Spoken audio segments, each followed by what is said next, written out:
it's Rockline. You're watching another movie of the week, and the movie this week was In the Mood for Love from 2000. So if you haven't watched the movie, watch it now. New to movie of the week is I talk about a movie here. You guys comment below your thoughts, and in 2025 we're doing different romance movies, so that's why we did this movie. I think this is one of the greatest movies ever created, ever made, ever whatever.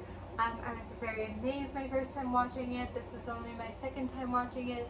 This movie is like a work of art. Like this movie, Chef's Kiss, like I actually cannot believe that this is a movie that I didn't watch in film school. Like this is just so on target for film school, but I didn't, and it's such a great, there's something so special about this movie. First off, I want to talk about her outfits because I want every single one. Like they are so beautiful, they're so perfect, they're so amazing. They all have like kind of the same aesthetic to it. They're just so beautiful and amazing and everything. I want them all. I'd say that colors were a big thing in this movie, like specific colors.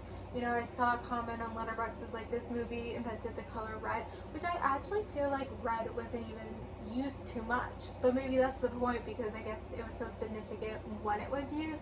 But color was such a big thing, and like kind of the tone of it too, and like there's just like every shot, it was like a work of art. It was like looking at a painting, like every shot, like, and that's the thing, the cinematography, like the way that it was shot, and like certain angles, and like, you know, because we never see their significant others, what they look like, and so they're also on the scenes when, you know, you think that they're talking to their significant other, but they're actually talking to each other. Just like the way those are shot, and just the way things are shot, and kind of like the emptiness of the shots, and kind of like how some shots were like kind of far away, but also like kind of close. This is just such a like a beautiful film, and it takes this topic that I think could be done, but they say it in such a specific way where these two kind of lonely people, I guess they're neighbors, and their significant others are cheating on them with each other, and so them two hang out and they try to also kind of grasp like what was happening, like how did the cheating start, what were they doing, how were they interacting, and kind of being there for each other through it all. And then kind of in the end, like falling for each other, but like never doing something about it because they didn't want to be like their spouses. And it's the movie of yearning. Like nothing happens with them. They're just so yearning.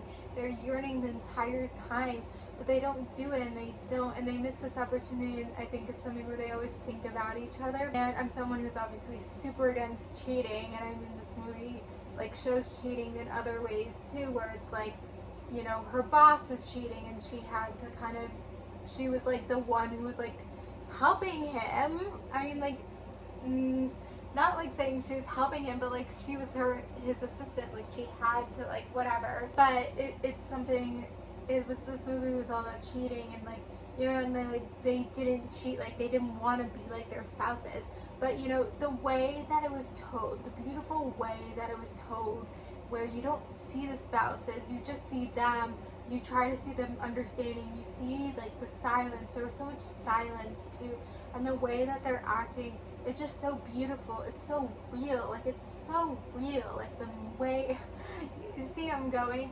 So I feel like we've had a lot of rom-coms. I feel like we haven't had too many dramatic rom-coms, drama movies, romantic dramas, I guess. I don't know. We've had a few coming of age, and I kind of talked about those there.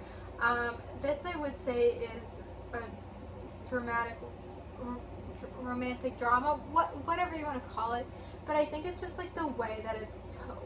And I feel like if it wasn't told in this way, like it would just kind of be a story. Like I think it's kind of still interesting, the idea of, you know, two spouses, like their spouses cheating on each other, and then them trying to like figure it out and everything. Like I think it's still like such a great story, but like just the way that it's told, it just elevates it, and like it just makes it a movie. Like this is a movie that if you've never seen before, I hope you see. And if you think it's boring, fuck you. Like I'm serious, like this is a movie that everyone should see.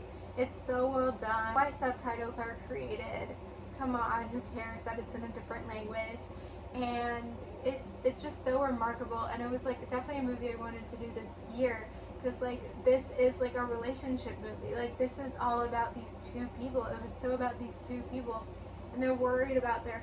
It's also something where they're so worried about their image, even with the people they were living with. They didn't want to seem so lonely. They didn't want them to see that they're hurting. She was so worried that someone would think something's happening. Like they hid in a room for like a day so no one could know it was happening. So I mean, this movie's just so great. I don't know if it's a movie you can kind of watch every year. I don't think it's like a girls' night movie. I think it's kind of just something you watch on your own. You just enjoy. You're just enriched with it, and you watch it every so often, every few years. So anyway, that's In the Mood for Love. If you haven't watched it before, I'm glad you watch it. And then the movie for next week is Confessions of a Shopaholic from 2009. So comment below your thoughts about In the Mood for Love, and watch Confessions of a Shopaholic for next week. Thank you guys for watching. Like, comment, subscribe.